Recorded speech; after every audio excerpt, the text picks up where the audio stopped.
These are families you would be grateful for not being a part of, since they only keep together to generate violence in their communities. Find out which families I'm talking about so you can take precautions. Aryan Brotherhood. This is probably the vilest white people gang of all, with a total of 20,000 members in and out of prison. The Aryan Brotherhood is known for its discrimination and brutality. It was formed at the San Quentin State Prison in the late 1960s in response to growing Afro-American gangs such as the Black Guerrilla Family, but over time, it became one of the most powerful criminal syndicates, being responsible for 20% of prison murders, despite it comprising less than 1% of the prison population. Its main activities focus on drug trafficking, extortion, inmate prostitution, and murder for hire. It's difficult to become a member. Each applicant must prove their loyalty to the gang by killing another inmate of a different race. This gang is not kidding. Its motto is blood in and blood out. And that means the only way out is death. Mexican Mafia. Despite its name, this gang was not founded in the country of tacos, but is as American as apple pie. The Mexican Mafia is the most powerful gang within the California prison system, with almost 400 official members and about 900 partners who do the dirty work in hopes of becoming members. It was formed in 1957 by Hispanic gangsters from different neighborhoods of Los Angeles in order to protect themselves from other gangs. Soon, its numbers increased, and with that, the violence level as well, becoming one of the most feared and well-respected gangs in the early 1960s. The Mexican Mafia doesn't have a leader, but some members have the authority to order killings on behalf of the group. New candidates must be Hispanic, give information about their families, and pass some tests such as murder or stealing. If they don't do it or fail, death is often the punishment, so this is a test that can only be taken once. Black Guerrilla Family. Unlike other gangs, the Black Guerrilla Family was not formed to protect Afro-American inmates of the San Quentin prison, but it was the Afro-American Marxist ideology that ended up putting them together. Founded in 1966 by George Jackson, George Lewis, and W.L. Nolan as a black people movement to eradicate racism in American prisons and overthrow the U.S. government, much like the Black Panthers movement of the time. But sooner rather than later, the Black Guerrilla Family went off the rails to the criminal side and is now one of the most influential Afro-American gangs in prisons. As any organization, drug trafficking and extortion is its specialization.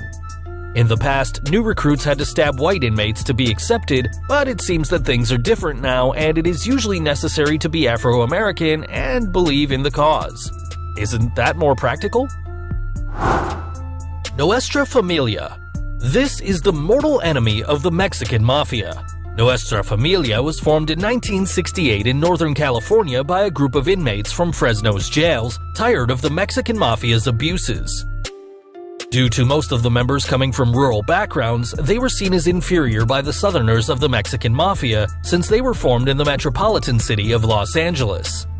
This rivalry caused bloody wars between both gangs. Its principal business is cocaine, heroin, marijuana, and methamphetamine distribution. So, much like in Breaking Bad, this is not meth. Unlike other Mexican gangs, membership can also be used by non-Latin inmates, and it is known that they must make a bloody pact, putting the gang above money, drugs, or family.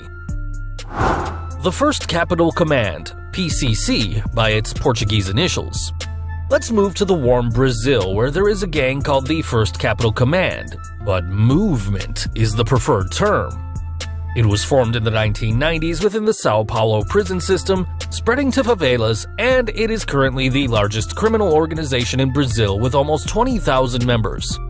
Since its founding, its objective was to take control of Sao Paulo's jails, and currently it is present in 90% of them, in 22 out of 27 Brazilian states, and in border regions of Paraguay, Bolivia, Argentina, and Colombia. It annually collects $40 million thanks to distribution of cocaine, marijuana, and bank robbery. In 2001, it was revealed that members must pay a monthly fee of $16 if they are in prison and $320 if they are out. In addition, not everybody is accepted, the same as in an exclusive club. You must be suggested by another member and have 3 sponsors for baptism. 14K Triad. In the far-off Asian lands of Hong Kong, one synonym for mystery and violence is 14K Triad, which has turned the island into one of the principal heroin and opium distributors throughout the Asian continent. Established in 1949 after the Chinese Civil War, the Triad was founded by Lieutenant General Kotsu Wong of the Chinese Republican Party Kuomintang as an anti-communist action group before the fall of China to this ideology. This triad was unique due to its aggressiveness and because there was no leader who takes the total control of all the faction outside the island. By the 90s, it was considered the most powerful triad in the world, internationally active in Chinese neighborhoods of several Western countries. Nowadays, it has 25,000 members with a market presence in the Hong Kong distribution of narcotics. Crips. Do you see the blue on their clothes? Well, it's not just about fashion, it's the emblem of the Crips, one of the most violent and extensive gangs in the United States with around 35,000 members. Based in the Compton neighborhood of Los Angeles, the gang is principally made up of Afro-Americans. However, there are also white and even Asian members. After the boom of crack in the 80s in the main urban centers of the country, the Crips grew in number and influence thanks to the profits by distributing such drug and cocaine. Unfortunately for the rest of the citizens, the violence of this gang also increased, and by the 1990s, the Crips were one of the main gangs responsible for theft, murder, and rapes in Los Angeles. The legendary rivalry with the Bloods reached extreme levels of violence that inspired movies such as Boys in the Hood and video games such as Grand Theft Auto San Andreas that are now part of the American popular culture. Bloods. And on the other side of the rivalry, it is the Bloods. As the name suggests, it's more than 25,000 members wear red clothes as identification and pride. This gang was formed in 1972, also in Los Angeles, California, as a response to the growing influence of the Crips. Like the rival, after the boom of crack in urban areas of the United States, the Bloods started to make money with its distribution and sale, causing bloody confrontations with the rival gang, so much so that it was made into film. New recruits must gain a violent reputation to win the respect of leaders, and most of them are young Afro-Americans recruited directly from school. If you ever thought that there was nothing worse than staying at school, maybe staying with the Bloods would have been worse, don't you think? Bamboo Union. Even if its name sounds like the name of a Chinese flower shop, Bamboo Union is actually one of the most powerful criminal groups in Taiwan with around 10,000 members. Although they consider themselves businessmen, their trade is organized crime, drug trafficking, extortion, and silencing of journalists who try to find out a lot about them. Formed in the 50s in mainland China, the gang soon moved to Taiwan where it flourished like bamboo. By the 1980s, the Bamboo Union's influence in heroin distribution had expanded to Chinese neighborhoods of California and casinos in Las Vegas, making the gang more powerful, specifically within local politics. This gang doesn't have a hierarchical system, each division is led by a big brother, and new members had better follow the rules unless they wanted to get a finger cut off. Mora Salvatrucha. You knew this was next, so the position number 1 belongs to Mora Salvatrucha, which is considered the most violent and largest gang in the world, reporting almost 50,000 members. Even though this gang identifies with Central America, it has its origins in Los Angeles, California in the 80s and 90s with the purpose of defending Central American immigrants. But it soon became a criminal organization responsible for drug trafficking, murder for hire, theft, kidnapping, gun sales, and illegal immigration.